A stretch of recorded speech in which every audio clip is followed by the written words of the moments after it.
Wala nang maraming paligoy-ligoy pa, diretso sa punto na. Maiksi lang ang komentaryo, pero diretso sa punto. Maraming kuro-kuro, may tiwali, may totoo. Dito, sa puntong diretso tayo. Punto, diretso. Yung gusto nila, tyranny of numbers gamitin yung tyranny of numbers. Sabi nga ni Senate President Drilon, ni dating Senate President Drilon, ang gagamitin sana kahapon, tyranny of numbers. Ipipilit nila talaga na magkabutuhan. Kasi kung magkabutuhan man, kahit 12 lang silang nandun o kahit 11 lang, sila pa rin ang mas marami. Sila ang mas marami, kaya lulusot yung gusto nila. Yan yung gusto nilang ipilit kahapon . Yan yung gusto nilang ipilit, tyranny of numbers. Kaya nga 'di ba pinipilit ni Cayetano? Pinipilit ni Cayetano kahapon, sabi niya, okay, may objection, o di magbutuhan na tayo. Yun, gusto niyang pumunta sa butuhan. Kasi sa butuhan, mas marami siya, 12 sila 12 sila.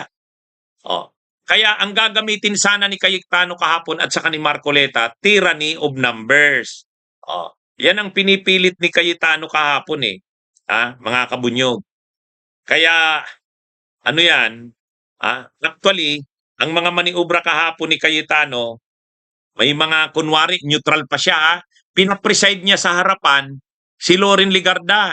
Yun ang strategy ni Cayetano. Pinapreside niya si Loren Legarda. Tapos siya, nandun siya sa floor, nakikipagdebate. Ano ang role ni Cayetano? The usual na role ni Cayetano, na kunwari, neutral siya, sasabihin niya ganito, okay, ang gawin natin kasi hindi tayo magkasundo, medyo malalim na ang debate, magbutuhan na lang tayo. Ay siyempre pag nagbutuhan, mananalo sila. Kahit isang boto lang yan na lamang. Pero hindi pumayag ang minorya. Hindi pumayag. Huwag niyong gagamitin niyo sa amin ang tyranny of numbers. Ipipilit niyo ang isang bagay na mali. Ipipilit niyo ang isang bagay na wala sa rules. Ipipilit niyo yung isang bagay na yung rules mismo natin hindi niyo nasusundin. Ano ba kasi ang nababiolate na rules kahapon? Unang-una, kapag may plano kang amyendahan ang rules ng Senado, seryoso yon. Kasi babaguhin mo ang rules, procedural yon. Wag nating i-discuss muna yan sa plenaryo. Hayaan muna yan pag-usapan sa Committee on Rules o sa Rules Committee. Yan yung yan yung tamang procedure.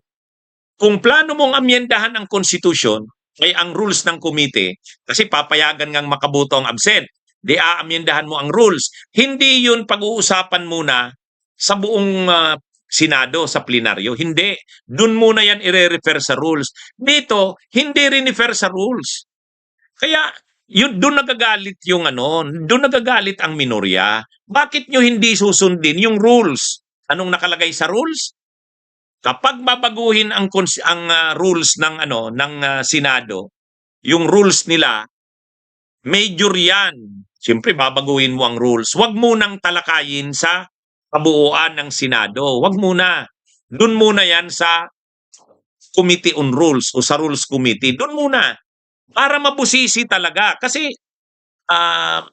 kailangang pag-aralan ng maigi ang anumang pagbabago sa rules ng Senado.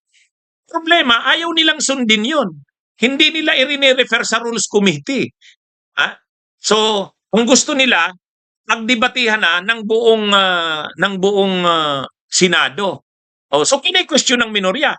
Sabi ng minorya, bakit natin hindi sinusunod ang rules? Di ba dapat i-refer muna natin yan sa Committee on Rules? Pagdebatihan muna doon sa committee, doon muna talakayin yan. Kapag nakalusot yan sa Committee on Rules, saka dadalhin sa buong committee, sa plenaryo. Bakit hindi na yun sinusunod natin? May mga argumento sila na ganito ka daw kasi, ganito ganyan. Tapos sabay pasok ngayon si Cayetano. Sabi ni Cayetano, okay, mukhang hindi tayo nagkakaintindihan, divide na lang natin ang House. Pagbutuhan na daw, kung payag ba na talakayin na ng lahat ng miyembro ng Senado yung pinupropose na change sa rules. Kumbaga, idadaan nga sa tyranny of numbers. Kasi kumukontra yung minorya ayaw ng minoryang pumayag na wag mo nang i-refer sa rules yun. Kasi yun naman ang rules eh. Yun naman ang rule. Yun naman ang rule eh. Kapag babaguhin mo aamyendahan mo ang rules, idaan mo muna sa Rules Committee. Ayaw nilang sumunod doon. Nagdidiskusyon, nagdidebate. So pumasok ngayon si Cayetano. Sabi ni Cayetano, since may objection, magbutuhan na tayo. I-divide natin ang House. O idadaan sa tyranny of numbers. Doon hindi na pumayag ang minorya. Nag-walk out na. Bakit nyo ipipilit ang isang bagay na una, binabiolate nyo na yung rules natin. Binabiolate nyo na yung rules.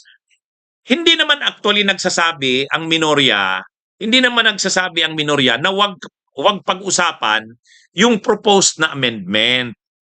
Ang sinasabi kasi ng grupo nila Cayetano at sa kanila Marcoleta, yun daw grupo ng minorya ayaw daw pag-usapan, ayaw daw pagdebatehan yung proposal. Hindi yun ang issue eh. Payag naman ang minorya na pagdebatehan yan. Pero dun muna sa rules. Kasi yan yung nakaragay sa rules eh. Any amendment sa rules, dapat muna sa Rules Committee pag-usapan. O kaya lang, ang gusto nila Cayetano at Marcoleta, ipilit na pagdebatehan na ng lahat. Bakit? Doon ngayon pumasok si Senador Erwin Tulfo. Bakit nyo minamadali? Bakit nyo minamadali? Ha? Ano bang at minamadali nyo yan?